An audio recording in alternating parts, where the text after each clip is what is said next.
نحمده ونستعينه ونستغفره ونعوذ بالله من شرور أنفسنا ومن سيئات أعمالنا من يهده الله فلا مضل له ومن يضلل فلا هادي له وأشهد أن لا إله إلا الله وحده لا شريك له وأشهد أن نبينا محمدا عبده ورسوله يا أيها الذين آمنوا اتقوا الله حق تقاته ولا تموتن إلا وأنتم مسلمون يا أيها الناس اتقوا ربكم الذي خلقكم من نفس واحدة وخلق منها زوجها وبث منهما رجالا كثيرا ونساء واتقوا الله الذي تساءلون به والأرحام إن الله كان عليكم رقيبا يا أيها الذين آمنوا اتقوا الله وقولوا قولا سديدا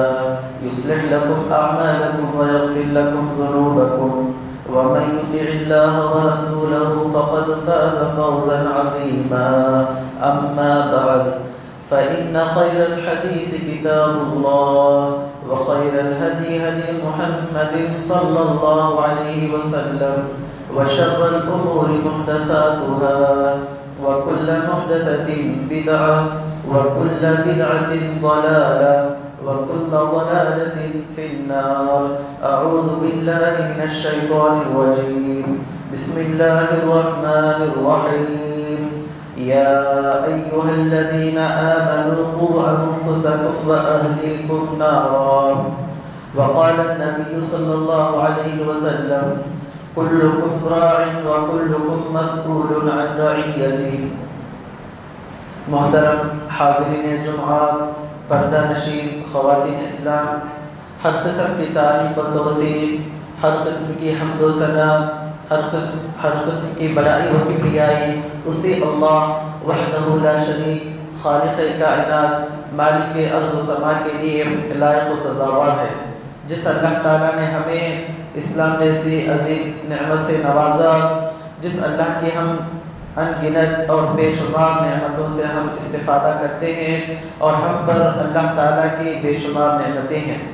درود و سلام کا نزول و تمام انبیاء علیہ السلام پر، خصوصاً ہمارے آخری نبی جناب محمد عربی صلی اللہ علیہ وسلم پر۔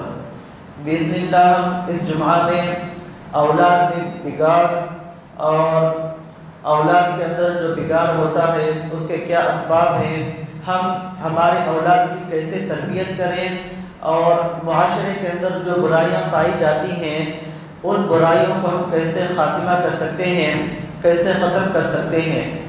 معاشرہ جو ہوتا ہے یہ گھر سے اس کی ابتدا ہوتی ہے۔ اگر ہر فرد اپنے گھر کی اصلاح کرے، ہر فرد اپنے گھر کی تربیت کرے، اسلام کے مطابق، قرآن حدیث کے مطابق ہر گھر کا فرد جو ذمہ دار ہے، جو باپ ہے، جو گھر کا بڑا آدمی ہے، اگر وہ اپنے گھر کے اپنے بیوی بچوں کی صحیح تربیت کرے، صحیح اصلاح کرے تو اس سے صحیح معاشرہ جنم لیتا ہے، اس سے معاشرے کے اندر برائیاں ختم ہو جاتی ہیں۔ میرے مسلمان بھائیوں، اولاد اللہ تعالیٰ کی ایک عظیم نعمت ہے، بہت بڑی نعمت ہے، اور اسی اولاد کے تعلق سے اللہ تعالیٰ نے قرآن مجید میں بے شمار انبیاء علیہ السلام کا تذکرہ فرمایا جنہوں نے اللہ تعالیٰ سے دعا کی اولاد کے لیے۔ ابراہیم علیہ السلام نے اللہ تعالیٰ سے دعا کی ربی ہب لی من الصالحین۔ حضرت زکریا علیہ السلام نے اللہ تعالیٰ سے دعا کی ہنالک دعا زکریا ربہ۔ حضرت زکریا علیہ السلام نے بھی نیک اولاد کی دعا فرمائی۔ اسی طریقے سے اللہ نے اور ایک جگہ ارشاد فرمایا ربنا هب لنا من ازواجنا وذرياتنا قرة اعین واجعلنا للمتقین اماما۔ اے ہمارے رب، تو ہماری بیویوں میں سے، ہماری اولاد میں سے ہمیں ایسی بیویاں عطا فرما، ایسی اولاد عطا فرما جو ہمارے آنکھوں کا ٹھنڈک بنے، یعنی مطیع فرما بردار اولاد ہمیں عطا فرما۔ ہماری اولاد کو تو توفیق دے، ہماری ذریت کو تو نیک اور صالح بنا۔ حضرت ابراہیم علیہ السلام کی ہی فکر تھی وَجُنُبْنِي وَبَنِيَّ أَن نَّعْبُدَ الْأَصْنَامَ۔ ابراہیم علیہ السلام نے جہاں اپنے لیے دعا فرمائی وہیں پر اپنی اولاد کے لیے بھی دعا فرمائی وَجْنُبْنِي وَبَنِيَّ أَن نَّعْبُدَ الْأَصْنَامَ۔ اے اللہ تو مجھے اور میری اولاد کو بتوں کی عبادت سے بچا لے۔ تو الغرض اولاد یہ عظیم نعمت ہے، دنیا کی بے شمار نعمتوں میں سے ہم پر جو اللہ تعالیٰ کی بے شمار نعمتیں ہیں، ان گنت نعمتیں ہیں، ان نعمتوں میں سے ایک عظیم نعمت اولاد ہے۔ آپ اولاد کی نعمت اس آدمی سے پوچھئے، اس خاندان سے پوچھئے جسے اللہ تعالیٰ نے محروم رکھا ہے۔ دنیا میں آدمی کے پاس جتنے بھی جائیداد ہو، مال ہو، اسباب ہوں اور عیش و آرام کی چیزیں ہوں، اگر اولاد نہیں ہے تو گھر میں کسی چیز کی کمی محسوس ہوتی ہے، وہ گھر پھیکا نظر آتا ہے۔ اسی لیے اللہ تعالیٰ نے قرآن مجید کے اندر ارشاد فرمایا کہ اے لوگوں، تم پر یہ ذمہ داری بنتی ہے، اللہ تعالیٰ نے جنہیں اولاد کی نعمت سے نوازا ہے تو ایسے لوگوں پر یہ ذمہ داری عائد ہوتی ہے کہ وہ اپنے اولاد کی صحیح تربیت کریں، اپنے اولاد کی صحیح تربیت کریں، قرآن کی تعلیمات کے مطابق نبی صلی اللہ علیہ وسلم نے جس طریقے سے ہمیں تربیت کرنے کا حکم دیا ہے ان کی صحیح تربیت کریں۔ اللہ تعالیٰ نے قرآن مجید کے اندر ارشاد فرمایا یا ایھا الذین آمنوا قوا انفسکم واہلیکم نارا، اے ایمان والو تم اپنے آپ کو اور اپنے اولاد کو جہنم کی آگ سے بچاؤ، ایسی جہنم کہ جس پر سخت فرشتے مقرر ہیں اور وہ فرشتے کبھی اللہ تعالیٰ کی نافرمانی نہیں کرتے ہیں۔ اولاد کی تربیت شادی سے پہلے شروع ہوتی ہے۔ کیسے؟ جب ہم بیوی کا انتخاب کریں، نیک بیوی کا انتخاب کریں، نیک بیوی کا انتخاب کریں گے تو جو میاں بیوی رہیں گے، نیک بیوی ماں کا اثر اولاد پر پڑتا ہے۔ اسی لیے اللہ تعالیٰ نے قرآن مجید کا ارشاد فرمایا ربنا هب لنا من ازواجنا وذرياتنا قرة اعین، اے اللہ تو ہمیں نیک بیویاں اور نیک اولاد عطا فرما۔ یعنی انسان کو اگر اولاد کی صحیح تربیت کرنا ہے تو اس کو اس سے پہلے سے ہی نیک بیوی کا انتخاب کرے۔ لیکن آج ہمارے معاشرے میں ہوتا کیا ہے؟ آج ہم دینداری کو سب سے آخر میں رکھتے ہیں۔ ہم کیا دیکھتے ہیں؟ خوبصورتی دیکھتے ہیں، حسب و نسب دیکھتے ہیں، مالداری دیکھتے ہیں اور دینداری کو سب سے آخری کیٹیگری میں رکھتے ہیں۔ نبی صلی اللہ علیہ وسلم نے کیا فرمایا؟ تنکح المرأة لأربع لمالها ولحسبها ولجمالها ولدينها فاظفر بذات الدین تربت یداک۔ عام طور پر لوگ 4 چیزوں کو دیکھ کر کے شادی کرتے ہیں، عورت کا مال، خوبصورتی، حسب نسب، خاندان اور آخر میں دینداری کو دیکھی جاتی ہے۔ نبی صلی اللہ علیہ وسلم نے کیا فرمایا؟ فاظفر بذات الدین، دیندار عورت سے شادی کر کے تم کامیابی حاصل کرو۔ یعنی اگر ہم چاہیں کہ ہم ہماری اولاد کی صحیح تربیت کریں، اچھے سے تربیت کریں، اگر ہمیں ہماری اولاد کی فکر ہے تو ہم جب بیوی کا انتخاب کریں یا ماں باپ اپنے جب بہو کا انتخاب کریں تو دینداری کو مقدم رکھیں، ایسی عورت سے شادی کریں جو دیندار ہو، جس طریقے سے نبی صلی اللہ علیہ وسلم نے اس حدیث کے اندر ارشاد فرمایا ہے۔ میرے مسلمان بھائیوں، آج کے اس معاشرے میں، آج کے اس دور میں جو کہ طرح طرح کے فتنے ہیں، آج کے اس دور کے اندر شہوات کا فتنہ ہے، آج کے اس دور کے اندر فلم بینی کا فتنہ ہے، آج کے اس دور کے اندر عریانیت، ننگا پن کا فتنہ ہے، آج کے اس دور میں طرح طرح کے فتنے ہیں، قتل و غارت گری کا فتنہ پایا جاتا ہے۔ آج کے اس دور میں ماں باپ پر یہ ذمہ داری عائد ہوتی ہے کہ ماں باپ اپنے بچوں کی صحیح تربیت کریں، بچپن ہی سے اپنے بچوں کی صحیح تربیت کریں، ان کو اسلام کے ڈھانچے میں ڈالیں اور ان کو قال اللہ قال رسول صلی اللہ علیہ وسلم کی سزائیں انہیں سنائیں۔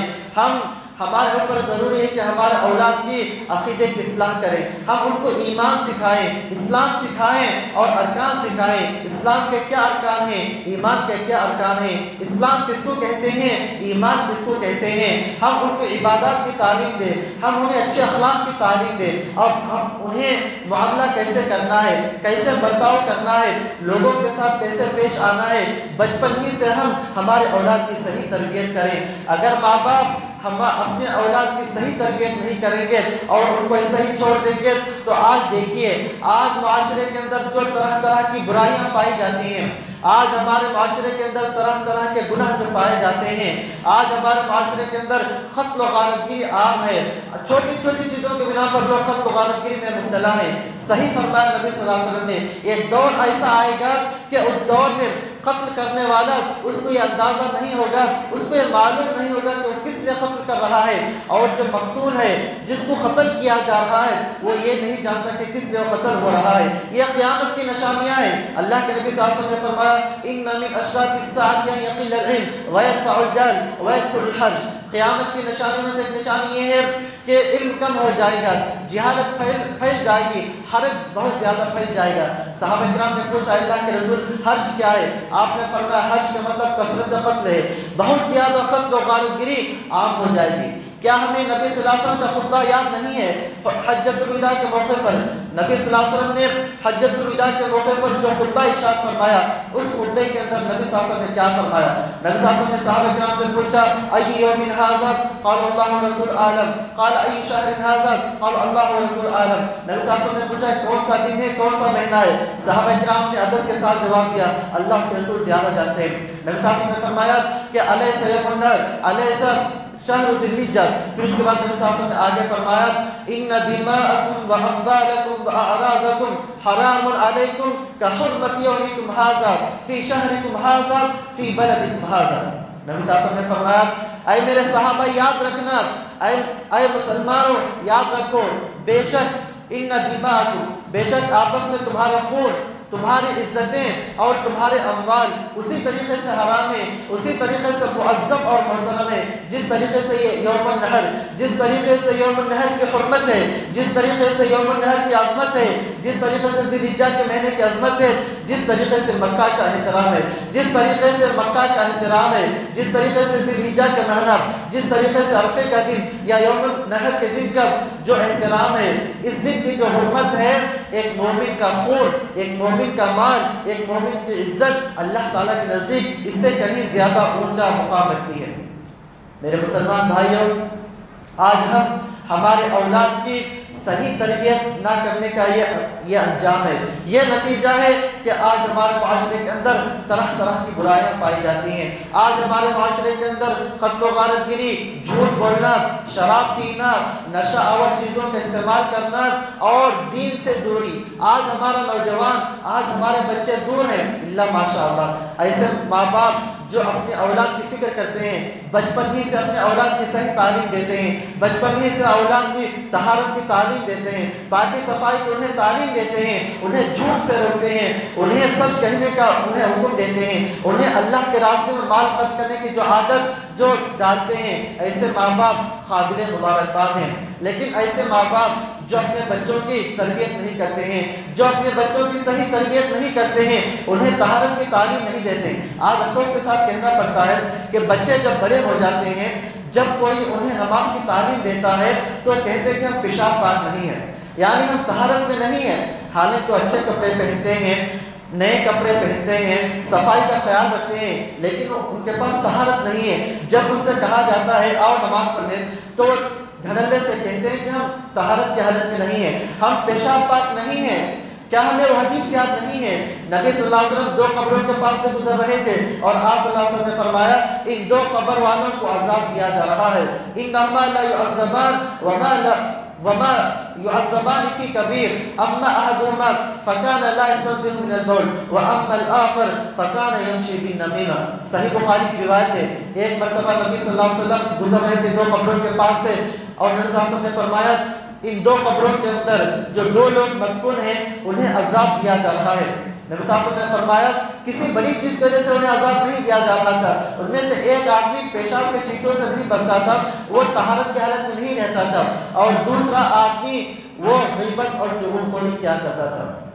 ماں باپ پر ضروری ہے بچپن ہی سے اولاد کو طہارت کی تعلیم دے کہ بچے کیسے پاک صاف رہیں، کیسے پیشاب اور نجاست سے اپنے آپ کو پاک صاف رکھیں۔ ماں باپ کے لیے ضروری ہے کہ اپنے بچوں کو بچپن ہی سے اچھے اخلاق انہیں سکھائیں، انہیں ایمان سکھائیں، انہیں اسلام سکھائیں، انہیں کلمہ طیبہ کی تاکید کریں، انہیں ارکان اسلام سکھائیں، اسلام کے کیا ارکان ہیں، توحید کیا ہے، توحید کس کو کہتے ہیں، کلمہ طیبہ کا کیا معنی ہے، لا الہ الا اللہ محمد رسول اللہ، اللہ کے سوا کوئی معبود حقیقی نہیں ہے، اللہ کے علاوہ کوئی سچا معبود نہیں ہے، محمد صلی اللہ علیہ وسلم اللہ کے رسول ہیں۔ ہم ہمارے بچوں کو نماز کی تعلیم دیں۔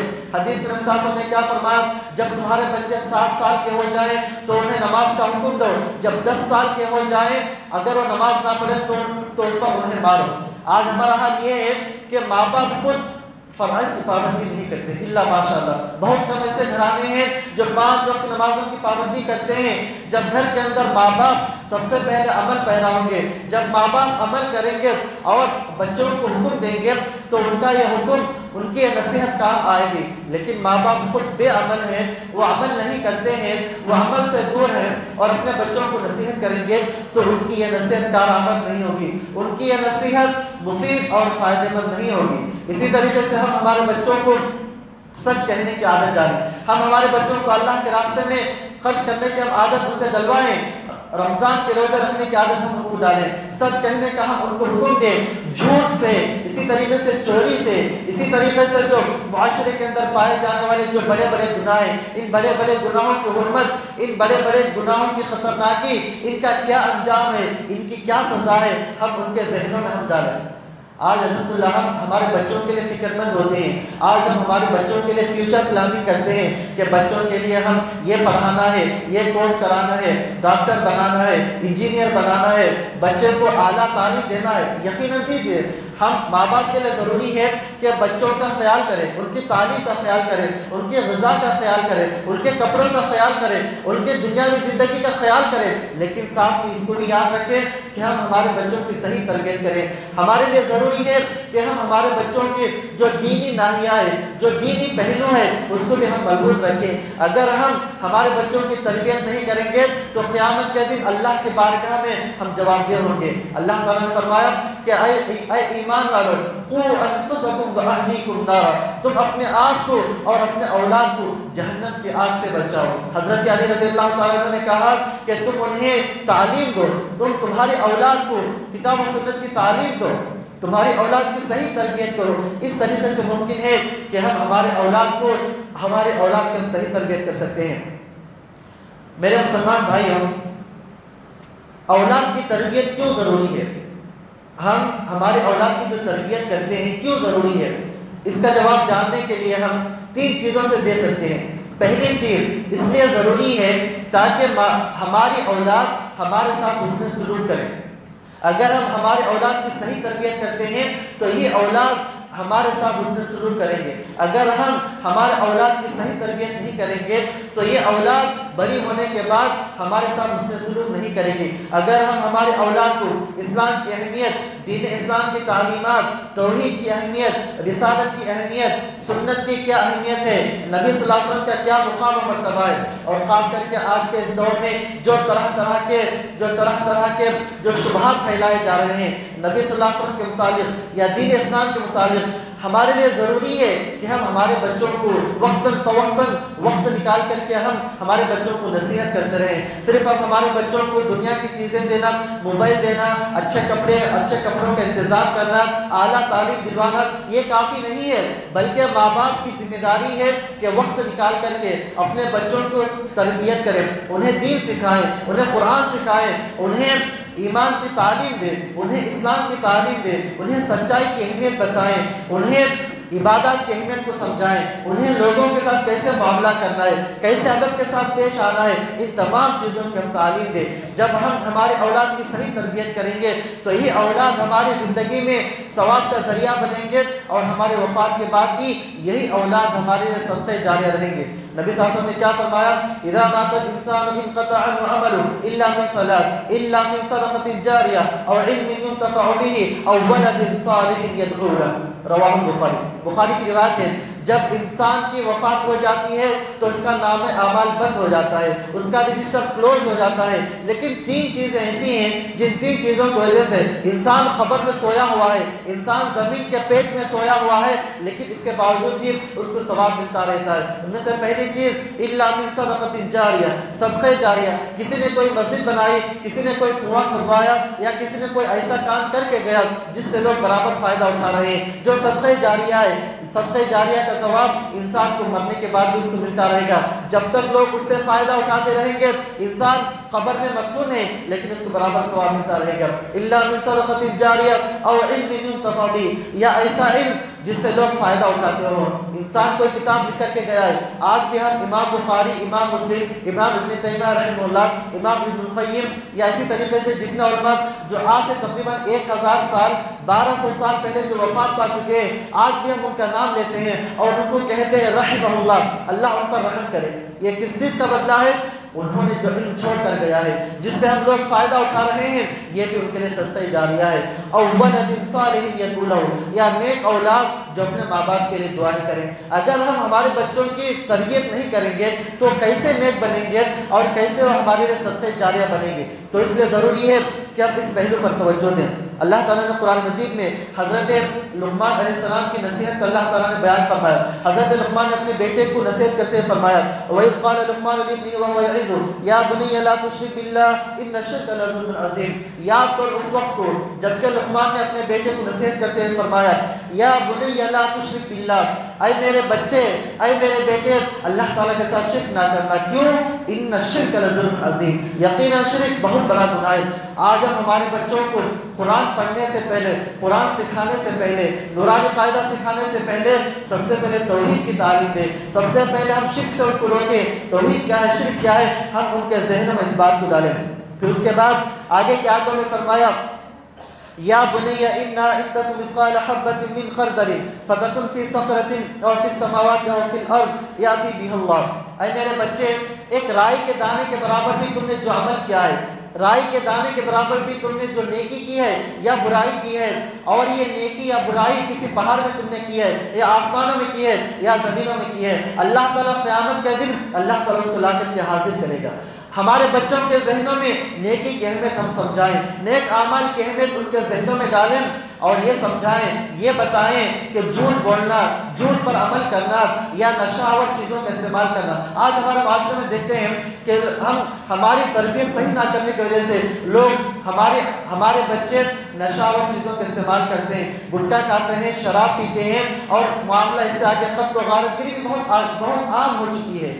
تو اسی کا نتیجہ ہے کہ ماں باپ اگر نیکیوں کی اہمیت سمجھائیں اور گناہوں کی سختی اس کا کیا انجام ہے اس کو اگر بتائیں گے تو ہمارے اولاد کی اصلاح ہوگی، ہمارے اولاد کی تربیت ہوگی. اللہ تعالیٰ نے کیا فرمایا؟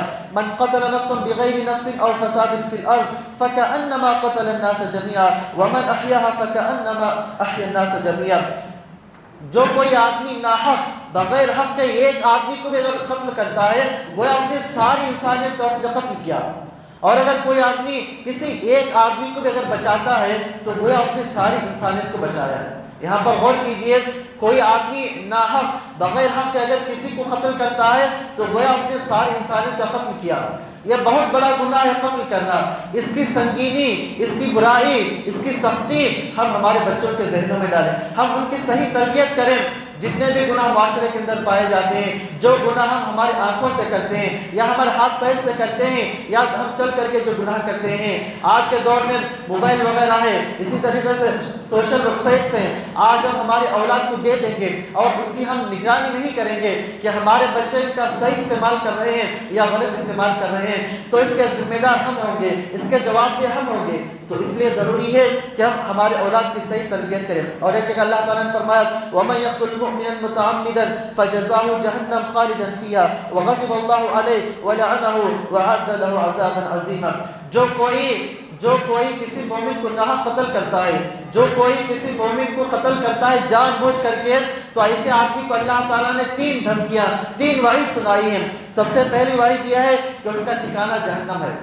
جو کوئی کسی کو قتل کرتا ہے اس کا ٹھکانہ جہنم ہے، اس میں وہ ہمیشہ رہے گا.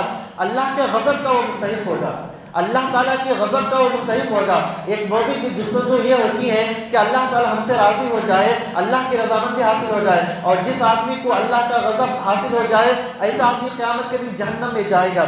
وغضب اللہ علیہ ولعنہ، اللہ کی لعنت اس پر ہوتی ہے. اللہ تعالیٰ ایسے آدمی کو اپنے رحمت سے دور کر دیتا ہے.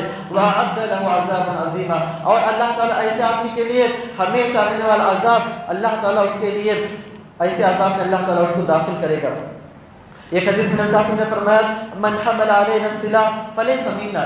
ایک مسلمان آدمی کسی کو مذاق کے اندر یا ڈرانے کے لیے کوئی اسلحہ اٹھاتا ہے، اس سے بھی نبی صلی اللہ علیہ وسلم نے روکا ہے. نبی صلی اللہ علیہ وسلم نے کہا کہ کسی مسلمان کے لیے جائز نہیں ہے کہ مذاق میں یا کسی کو ایسے ہی ڈرانے کے لیے کوئی اسلحہ، کوئی سلاح وہ اٹھائے اور اس سے اشارہ کرے. جب اشارہ کرنے سے جب روکا گیا ہے تو کسی ناحق آدمی کو قتل کرنا یہ بہت سنگین گناہ ہے، یہ بہت سخت گناہ ہے. اسی لیے نبی صلی اللہ علیہ وسلم نے ایک حدیث کے اندر ارشاد فرمایا اجتنبوا السبع الموبقات، اے لوگوں 7 ہلاک کرنے والی چیزوں سے بچو۔ ان 7 ہلاک کرنے والی چیزوں میں سے کیا؟ الشرک والسحر وقتل النفس التي حرم الله الا بالحق، ان میں سے پہلی چیز شرک ہے، اور دوسرا جادو ہے، اور تیسرا بڑا گناہ قتل النفس التي حرم الله الا بالحق، کسی نفس کو قتل کرنا، کسی جان کو قتل کرنا، کسی آدمی کو قتل کرنا جس کا خون حرام ہے مگر حق سے۔ حق کیا ہے؟ نبی صلی اللہ علیہ وسلم نے فرمایا کہ لا يجوز لا يحل دم امرئ مسلم الا باحدى ثلاث، کسی آدمی کا خون حلال نہیں ہے مگر 3 چیزوں سے۔ السیب الزانی، شادی شدہ آدمی جب زناکاری کرتا ہے، اگر اسلام میں حکومت ہے تو اس کو رجم کرنے کا حکم دیا گیا ہے، اس کو سنسار کرنے کا حکم دیا گیا ہے۔ نبی صلی اللہ علیہ وسلم کے اس کے واقعات موجود ہیں کہ کچھ صحابہ نے انہوں نے شادی کے بعد انہوں نے زناکاری میں وہ ملوث ہو گئے تھے، اور خود آ کر کے نبی صلی اللہ علیہ وسلم کے پاس آ کر کے اعتراف کیا اور ان پر رجم کیا گیا تھا۔ مائد اسلمی یا اسی طریقے سے کچھ اور صحابہ جن کا ذکر ہمیں ملتا ہے۔ السیب الزانی والنفس بالنفس، اور خون کے بدلے خون، کوئی آدمی کسی کو قتل کرتا ہے اس کے بدلے میں اس کو قتل کیا جائے گا۔ التارک لدینہ المفارق للجماعہ، جو آدمی مرتد ہو جاتا ہے ایسے آدمی کو بھی قتل کرنے کا حکم دیا گیا ہے۔ تو میرے مسلمان بھائیوں، ہمارے لیے ضروری ہے کہ ہم ہمارے اولاد کی صحیح تربیت کریں، خاص کر کے جو دور ہے، جس دور سے ہم گزر رہے ہیں، اس کے اندر طرح طرح کے فتنے آئے ہیں، اس کے اندر شہوات کے فتنے ہیں۔ آج ہم اس ٹیکنالوجی کے ذریعے سے طرح طرح کے شہوات کے فتنے ہیں۔ ایک آدمی حرام چیزیں دیکھتا ہے، حرام چیزوں میں ملوث ہو سکتا ہے، گانے بجانے موسیقی وغیرہ سن سکتا ہے۔ اسی طریقے سے آج کے دور میں طرح طرح کے فتنے پائے جاتے ہیں۔ ایسے دور میں، ایسے وقت میں ماں باپ پر یہ ذمہ داری عائد ہوتی ہے کہ ماں باپ اس کو بڑی ذمہ داری سمجھ کر کے بچپن ہی سے اپنے بچوں کی تربیت کریں، اپنے بچوں کی نگرانی کریں، اپنے بچوں کا خیال کریں، قرآن و حدیث کے مطابق ان کی تربیت کریں۔ اگر ماں باپ اپنے بچوں کی صحیح تربیت کرتے ہیں تو اس کا فائدہ انہیں دنیا میں بھی ملے گا اور وفات کے بعد بھی اس کا فائدہ انہیں ملے گا۔ اسی طریقے سے اب آئیے ہم جانتے ہیں کہ کیا نکات ہیں، تربیت کے کیا نکات ہو سکتے ہیں۔ اولاد کو بچپن ہی سے اسلام، ارکان ایمان سکھانا۔ اسی طریقے سے اولاد کو ہم کھانے پینے کے آداب بھی ہمیں سکھانا چاہیے۔ ایک صحابی تھے عمر بن ابی سلمہ، اس صحابی کو نبی صلی اللہ علیہ وسلم نے فرمایا یا غلام سم اللہ وکل بیمینک وکل مما یلیک، یہ صحابی یہ بچے تھے اور نبی صلی اللہ علیہ وسلم کے ساتھ برتن میں کھا رہے تھے اور ان کا ہاتھ ادھر ادھر جا رہا تھا۔ نبی صلی اللہ علیہ وسلم نے فرمایا اے بچے، کھانے سے پہلے بسم اللہ کہہ کر کھاؤ، سم اللہ وکل بیمینک، دائیں ہاتھ سے کھاؤ۔ آج دیکھتے ہیں کہ ہمارے بچے بائیں ہاتھ سے کوئی چیز پیتے ہیں یا کھاتے ہیں لیکن ہم انہیں نہیں روکتے ہیں۔ ہمارے لیے ضروری ہے کہ ہم بچپن ہی سے صحیح تربیت کریں۔ اگر ہماری ضروریت، ہماری اولاد کوئی ایسا کام کر رہی ہے جو شریعت کے خلاف ہے تو ہم اسے بتائیں، ہم انہیں سمجھائیں، ہم ان کی نصیحت کریں۔ اسی طریقے سے انہوں نے فرمایا سم اللہ وکل بیمینک وکل مما یلیک، جو تمہارے قریب ہے تم اس میں سے کھاؤ۔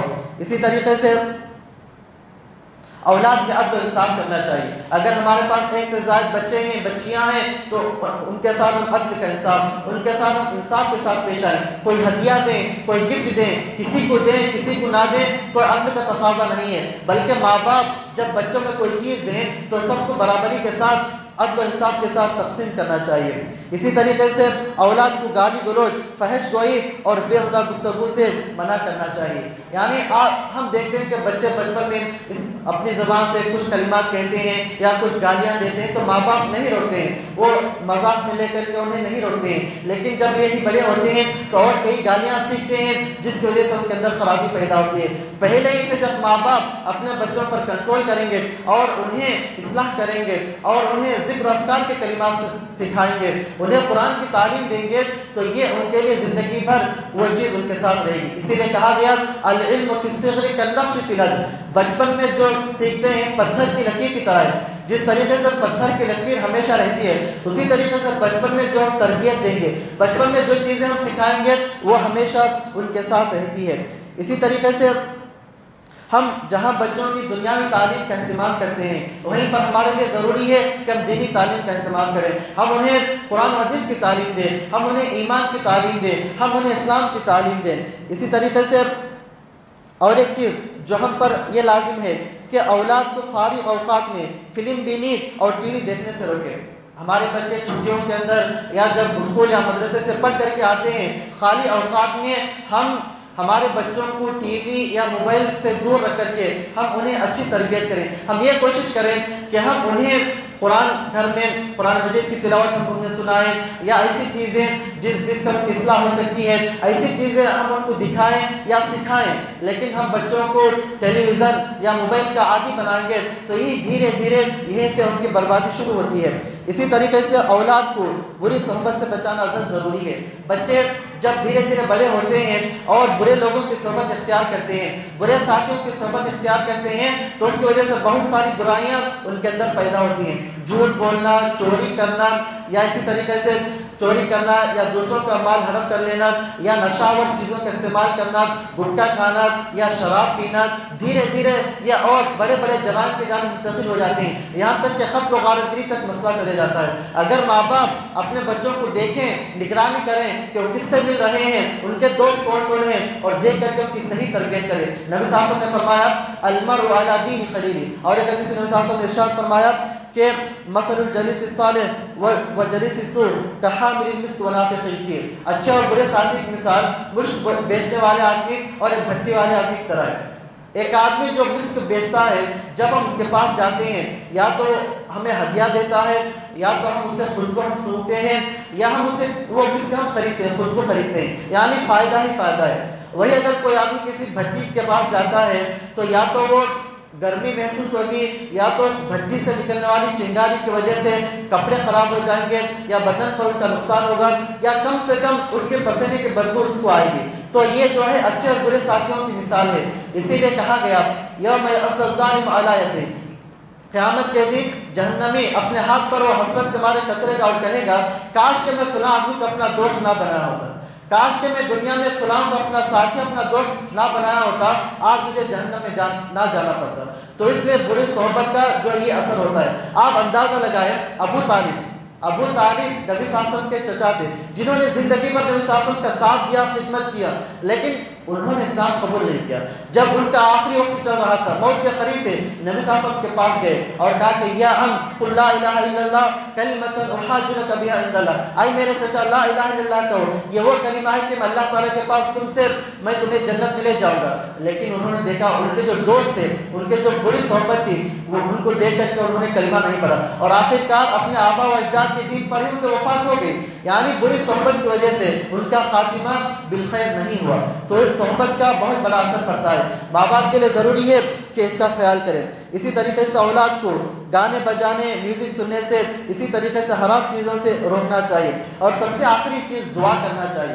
ماں باپ کے لیے ضروری ہے کہ اپنے اولاد کے لیے دعائیں کریں, اس لیے کہ ماں باپ کی دعا اولاد کے حق میں قبول ہوتی ہے. نبی صلی اللہ علیہ وسلم نے فرمایا 3 دعائیں رد نہیں ہوتی ہیں. دعوت المظلوم, مظلوم کی دعا, ایک آدمی کسی پر ظلم کرتا ہے, اس کی جگہ ہڑپ کر لیتا ہے, یا اس کی عزت پر وہ حملہ کرتا ہے, یا کسی اور طرح سے جب وہ ظلم کرتا ہے, نبی صلی اللہ علیہ وسلم نے فرمایا اتقی دعوت المظلوم فإنه ليس بينه وبين الله حجاب, مظلوم کی بد دعا سے بچو کیونکہ اس کا اور اللہ کے درمیان کوئی پردہ نہیں ہوتا ہے. اور دوسرا نبی صلی اللہ علیہ وسلم نے فرمایا دعوت المسافر, مسافر کی دعا رد نہیں ہوتی. اور تیسرے ودعوت الوالد لولده, والد کی دعا اپنے بچوں کے حق میں, ان کی دعا کبھی رد نہیں ہوتی ہے. تو اس لیے ماں باپ کو چاہیے کہ اپنے اولاد کے حق میں دعا کرے. یہاں پر ایک مثال, حضرت ابراہیم علیہ السلام نے دعا کی. حضرت ابراہیم علیہ السلام جب کعبے کو بنائے تھے, انہوں نے اللہ تعالیٰ سے دعا کی ربنا وابعث فیہم رسولا منہم یتلو علیہم آیاتک ویعلمہم الکتاب والحکمہ ویزکیہم.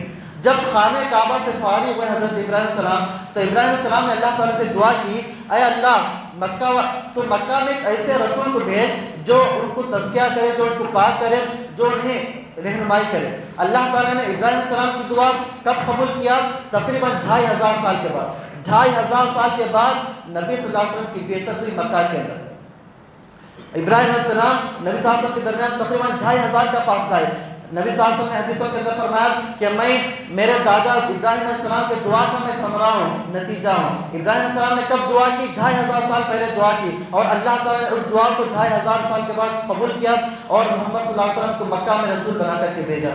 تو ماں باپ کی دعا اپنے اولاد کے حق میں قبول ہوتی ہے۔ آخر میں اللہ تعالیٰ سے دعا ہے کہ اے اللہ ہمیں ہمارے اولاد کی صحیح تربیت کرنے کی توفیق عطا فرما، اے اللہ ہمیں کتاب و سنت کے مطابق ہمیں اپنے اولاد و ذریت کی تربیت کرنے کی توفیق عطا فرما، اے اللہ ہمیں سے ہر مسلمان آدمی کو ہمارے بچوں کو ایمان، اسلام، کلمہ توحید سکھانے کی توفیق عطا فرما، اے اللہ ہمیں کتاب و سنت کے مطابق ان کی تربیت کرنے کی توفیق عطا فرما، اے اللہ معاشرے کے اندر جو برائیاں پائی جا رہی ہیں، جو قتل و غارت گری ہے یا اس طرح کی جو برائیاں جو جرائم پائی جا رہی ہیں، اے اللہ تو خاتمہ بالخیر فرما، اے اللہ تو انہیں ہدایت دے، اے اللہ تو ہر چیز پر قادر ہے، اے اللہ ہمیں سے جو لوگ گنہگار ہیں اے اللہ ہمارے گناہوں کو معاف فرما، اے اللہ جو مصیبت زدہ کی مصیبتوں کو دور فرما، اے اللہ جو بیمار ہیں انہیں شفا کاملہ عاجلہ نصیب فرما، اے اللہ جو ایمان و اسلام کے عالم میں جن کی وفات ہوئی ہے اے اللہ تو ان کی خبروں کو نور سے بھر دے، ان کی خبروں کو تو روشنی سے بھر دے، آمین وآخر دعوانا الحمدللہ رب العالمین۔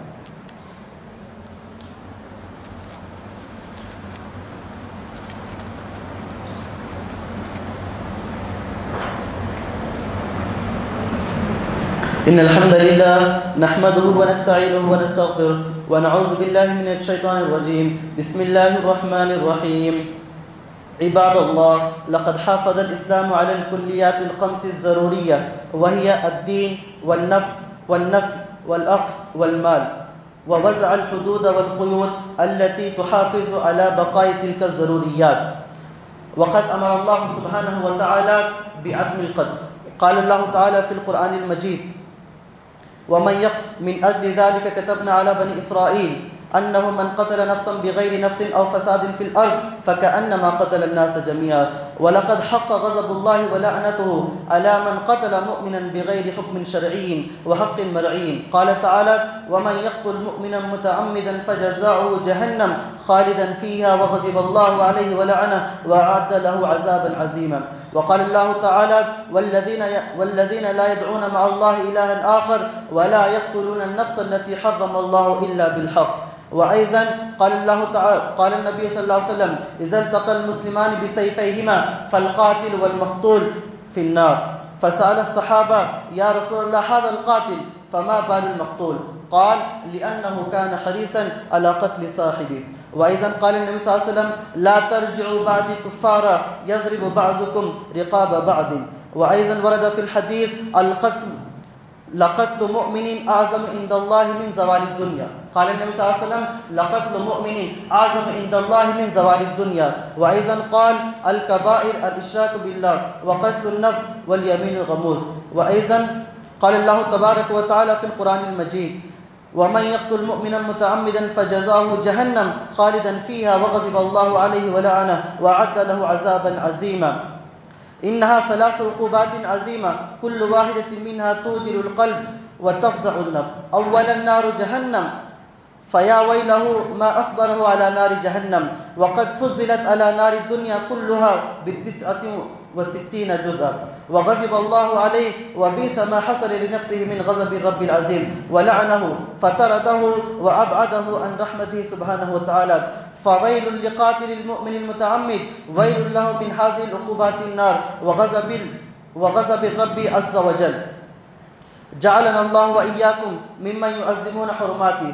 وجنبنا الله وإياكم من سخطه وعذابه وبعثه وألبسنا لباس التقوى خير لباسه وعصم الله دماء المسلمين في كل مكان إنه على كل شيء قدير أقول قولي هذا وأستغفر الله لي ولكم فاستغفروه إنه هو الغفور الرحيم